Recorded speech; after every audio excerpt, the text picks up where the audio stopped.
قریباً 2 دہائیوں تک غزہ کا انتظام چلانے والی حماس نے اپنے حکومتی ڈھانچے کو باضابطہ طور پر تحلیل کر دیا ہے اور انتظامی اختیارات فلسطینی ٹیکنوکریٹ علی شعیب کی سربراہی میں قائم غزہ کی قومی انتظامی کمیٹی کو منتقل کرنے کا اعلان کیا ہے۔ یہ فیصلہ محض ایک انتظامی تبدیلی نہیں بلکہ ایسا بڑا سیاسی قدم ہے جو غزہ کی صورتحال پر گہرے اثرات چھوڑ سکتا ہے۔ حماس پر طویل عرصے سے اسرائیل اور اس کے اتحادی یہ الزام عائد کرتے رہے ہیں کہ غزہ میں اس کی حکومت ہی تمام کشیدگی، جنگ اور فوجی کارروائیوں کی بنیادی وجہ ہے۔ اسرائیل نے بارہا اپنے فوجی آپریشنز کو اس بنیاد پر جائز قرار دیا کہ حماس غزہ کی حکمران ہے اور اسی کے خلاف کارروائی کی جا رہی ہے، لیکن اب حماس نے خود حکومتی ذمہ داریوں سے دستبردار ہونے کا اعلان کر دیا ہے۔ یہ پیش رفت اسرائیل اور امریکہ کے اس موقف کا عملی امتحان ہے کہ ان کا اصل مسئلہ حماس کی حکمرانی تھی۔ اگر حماس حکومتی معاملات سے الگ ہو رہی ہے اور شہری نظم و نسق ایک نئی فلسطینی انتظامیہ کے سپرد کیا جا رہا ہے تو پھر دنیا یہ سوال ضرور اٹھائے گی، کیا اب غزہ میں امن قائم کرنے میں، انسانی امداد بحال کرنے میں اور تعمیر نو شروع کرنے کے لیے عملی اقدامات کیے جائیں گے؟ حماس نے اپنے ہتھیار مکمل طور پر نہیں ڈالے، اس معاملے پر مذاکرات ابھی باقی ہیں۔ تاہم حکومتی ڈھانچے سے الگ ہونا بذات خود ایک بہت بڑی سیاسی رعایت ہے۔ اس فیصلے کا مقصد بھی یہی بتایا گیا ہے کہ اسرائیل کو جنگ جاری رکھنے کے لیے جو سیاسی جواز حاصل تھا وہ ختم ہو جائے۔ اگر مسئلہ صرف حماس کی حکومت تھی تو اب اس دلیل کی بنیاد ہی ختم ہو چکی۔ دوسری طرف اسرائیل کی افواج اب بھی غزہ کے بیشتر علاقے پر قابض ہیں اور جنگ بندی کے دوسرے مرحلے پر پیش رفت تعطل کا شکار ہے۔ ایسے میں عالمی برادری خصوصاً امریکہ پر یہ ذمہ داری عائد ہوتی ہے کہ وہ دونوں فریقین کو مستقل جنگ بندی، فلسطینی عوام کے تحفظ اور ایک قابل قبول سیاسی حل کی طرف لے کر جائے۔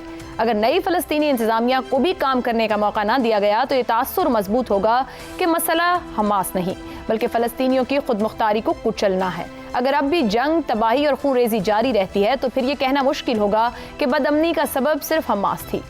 حماس تو پیچھے ہٹ گئی۔ اب سوال یہ ہے کہ کیا امریکہ اور اسرائیل بھی امن کی جانب اسی سنجیدگی سے قدم بڑھائیں گے؟ اسی پر گفتگو رکھیں گے۔ سوال اس طرح سے، حماس کا غزہ کا اقتدار چھوڑنے کا اعلان، اسرائیل کی جنگ کا سب سے بڑا جواز ختم، کیا اب امریکہ غزہ کو امن دے پائے گا؟ شہزاد چودھری صاحب۔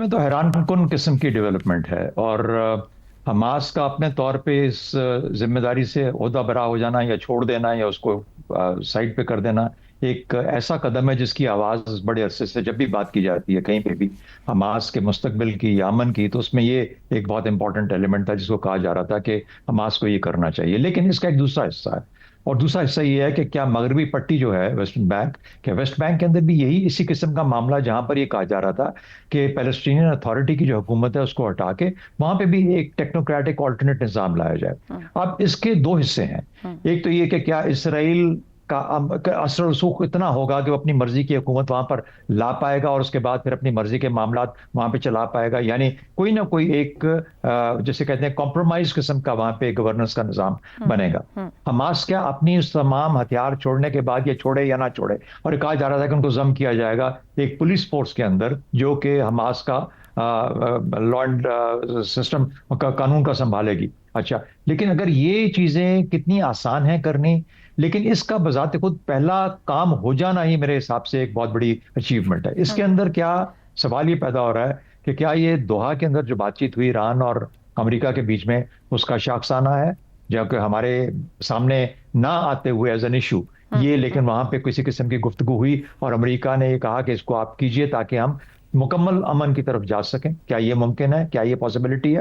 اچھا، اور اس کے اوپر پھر یہ کام ہوا، یعنی ایران کے کہنے پہ یا ان کی مرضی سے یہ کام ہوا؟ اور دوسری بات یہ کہ یہ جب ہو جاتا ہے تو 2 اسٹیٹ کی جو آپشن تھی کیا وہ اب ختم ہو جائے گی؟ اور اگر اس ایک اور حکومت کو وہاں پر قائم کیا جاتا ہے جو کہ مغربی پٹی اور غزہ دونوں کے اندر ایک حکومت ہوگی یا اس کا ایک دوسرے کا حصہ ہوں گے، تو کیا اس صورت میں ان کی کتنی ساورنٹی یا کتنی ان کی انڈیپینڈنس ہوگی؟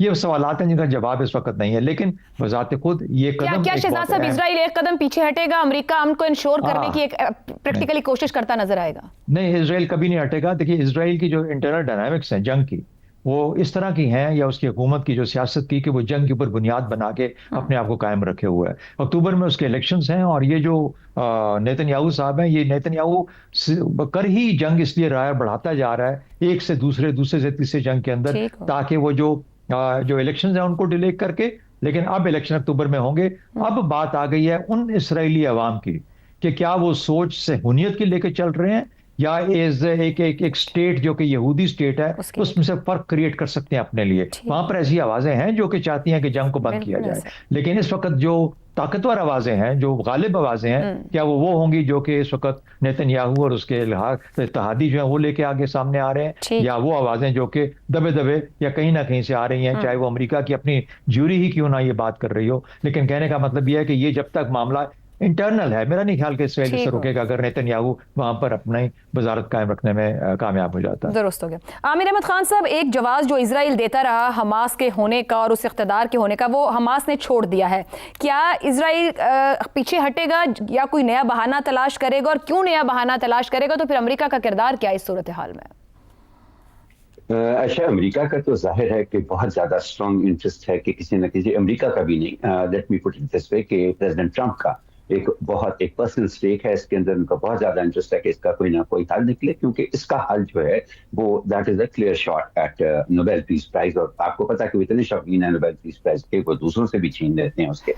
لیکن یہ جو ایونٹ ہے, حماس کی جو اناؤنسمنٹ ہے, کیا اس سے کوئی تبدیلی آئے گی؟ دیکھیں, اس کو دیکھنے کا ایک طریقہ یہ ہے کہ ہم پاکستان میں اکثر بات کرتے ہیں کہ پاکستان میں کچھ بدلنے والا نہیں ہے جب تک جوہری سطح کے اوپر تبدیلیاں نہیں ہوں گی. ہم ایسا کیوں کہتے ہیں؟ وہ اسی لیے نا کہ موجودہ صورتحال اس قدر بگڑ چکی ہے کہ جب تک اس کی بنیادیں ہی نہیں بدلیں گی, اور اوپر سے کچھ بدلنے والا نہیں ہے.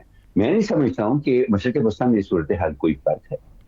وہاں پر بھی جب تک ایک بنیادی یہ ساری کی سارا جو پولیٹیکل سٹرکچر ہے جس کا سہارا لے کر اسرائیل وہ جو کر رہا ہے پچھلے کئی سالوں سے کئی دہائیوں سے کر رہا ہے, جبکہ سارے کا سارا وہ پولیٹیکل سٹرکچر ہی تبدیل ہوگا, کیسے اسرائیل جو ہے اس کے اندر تبدیلی آ جائے گی؟ دیکھیے, اس سے قطع نظر وہاں پر الیکشن ہو نہ ہو اس سال اکتوبر میں, اگلے سال اکتوبر میں ہو, جب بھی ہو, یہ پرابلم جو ہے یہ حماس اس کی جو اس کے پاس ہتھیار ہے یہ اس کا نہیں ہے. یہ پرابلم جو ہے یہ اسرائیلی زائنسٹ فلسفی کا ہے, اور جب تک وہ زائنسٹ فلسفی ہے اس کو دنیا میں حمایت ہے, یا خاموش یا ایکٹیو حمایت ہے. اور دنیا اگر خاموش رہتی ہے جس طرح سے ابھی تک وہ رہ رہی ہے اسرائیل کی ساری حرکتوں کے اوپر, تو کیسے حماس کچھ کر لے؟ ٹھیک ہے, ان دا شارٹ ٹرم یہ ہمیں باتیں کرنے کے لیے ایک موقع مل جائے گا کہ یہ پریشر بڑھے گا اسرائیل کے اوپر یا کچھ ہوگا.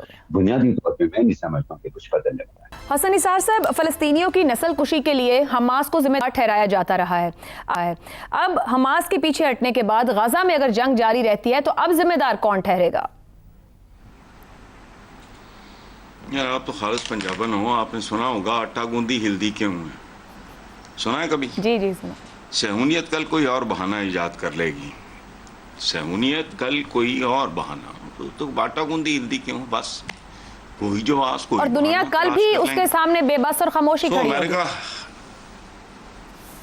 میری بات سن لینا پہلے پوری, لیٹ می کمپلیٹ. امریکہ کو تو علیحدہ کر دو, لیکن صہیونیت اپنے روتھ شیلڈ ایجنڈا, اب وہ کیا ہے, اس کے لیے 7 گھنٹے کا لیکچر درکار ہے. اپنے روتھ شیلڈ ایجنڈے پہ قائم رہے گی صہیونیت. اسے صرف ایک چیز روک سکتی ہے, اور وہ ہونی نہیں, وہ ہے عالم اسلام کا اتحاد, لیکن بیکار, مطلب میرے جیسے اپاہج معذور جنہیں بھی اکٹھے ہو جائیں, اس کے لیے وہ اقبال کا مصرع, اس کے چند مصرے واقعی کام کے ہیں. پہلے اپنے پیکرے خاکی میں جان پیدا کرو, اور آج کل اس کی ڈیفینیشن ہے سائنس اور ٹیکنالوجی. یہ ہونا نہیں, اس لیے کچھ بھی نہیں ہونا, سلسلہ جاری رہے گا, بالکل ایسا ہی رہے گا. حسن نثار صاحب نے تو چند لفظوں میں زیغن صاحب جو کہہ دیا, مگر امریکہ سے ٹرمپ تو بہت آوازیں اٹھاتے رہے, بڑے پلان, بڑے روڈ میپس دیتے رہے ہیں. اب حماس پیچھے ہٹ رہی ہے, تو امریکہ کا کوئی کردار ہوگا فلسطین غزہ میں امن کے لیے, یا واقعی کوئی نیا جواز یعنی کہ آٹا ہلدی گندی ہلدی کیوں والا معاملہ ہی چلتا رہے گا؟ اچھا, امریکہ میں غلامی کے موضوع پر ایک بہت مشہور ناول ہے, اس کا نام ہے روٹس, ایلیکس ہیلے کا. اس میں غلام پلان بنا رہا ہے بھاگنے کی, آزاد ہونے کے, اور اس کا ساتھی اس کو خبردار کرتا ہے کہ وہ تمہیں مار دیں گے. تو وہ کہتا ہے اگر میں مر جاؤں گا تو آزاد ہو جاؤں گا. فلسطینیوں کی آزادی ان کی موت میں لکھ دی گئی ہے. حماس ان کو موت کے ذریعے آزادی دلاتی ہے, اور صہیونیت نے تو تہیہ کیا ہوا ہے کہ ان کا قتل عام کرنا ہے، ان کا وجود ہی ختم کر دینا ہے، تاکہ جو ریئل اسٹیٹ ہے ان کی زمین جہاں پر وہ ہزاروں سال سے بیٹھے ہیں کہ ان پہ قبضہ کر سکیں. کیونکہ کالونیل ایک کالونی ہے نا جی، سیٹلر کالونی ہے، اور سیٹلر کالونی میں تو یہی ہوتا ہے، جو رہنے والے انہیں تباہ کیا جاتا ہے. حماس نے بہت اچھا کیا، اس نے ایک بڑا جواز جو تھا تعمیر و ترقی نہ شروع کرنے کا، اس کو ختم کر دیا ہے. امریکہ کو ایک بہت بڑے امتحان میں ڈالا ہے کہ اب آؤ اور کرو کام، ریکنسٹرکشن کرو. ٹرمپ صاحب جو بڑے بڑے تم وعدے کر رہے تھے کہ میں یہاں یہ بنا دوں گا اور وہ بنا دوں گا، تو ان کو کرو. ابھی تو $70 بلین کی تباہی پھیری ہے نا، قتل عام ہی کیا ہے نا، تو اب آ کے ذرا ریکنسٹرکشن بھی کر کے دکھاؤ. سب سے پہلے تو اس کے لیے اپنے لاڈلے سے اجازت لینی ہوگی، اسرائیل کی اجازت درکار ہوگی. اسرائیل بالکل اجازت نہیں دینا چاہے گا. اسرائیل نہیں چاہے گا کہ ٹیکنوکریٹس کی جس کمیٹی نے انتظام سنبھالنا ہے، اگرچہ وہ بڑی فرما بردار کمیٹی ہے، وہ آ کے یہاں انتظام سنبھالے. اور اس کے پاس بہانے موجود ہیں. وہ پہلے ہی مطالبے کر رہے کہ حماس ہتھیار ڈالے. دیکھیں حماس نے سویلین کنٹرول حوالے کیا ہے. وہ کہہ رہے کہ میں گورنمنٹ چھوڑ رہی ہوں، گورنمنٹ کو آ کے سنبھال لو. اس نے ہتھیار چھوڑنے کا اعلان نہیں کیا. اسرائیل کہہ رہا ہتھیاروں کو بھی چھوڑو، ٹنلز کو بھی ہمیں ختم کرنے کی اجازت دو، اور سیکیورٹی کو بھی ہمارے حوالے کرو. اس پر حماس کا مطالبہ یہ ہے کہ اس بات کی کیا گارنٹی ہے کہ اس کے بعد اسرائیل پیچھے ہٹ جائے گا. جو بنیادی مطالبے فلسطین کے ہیں، فلسطینیوں کے ہیں، وہ پورے ہوں گے. کیونکہ اس وقت غزہ کے 70% علاقے پر اسرائیل کا قبضہ ہے.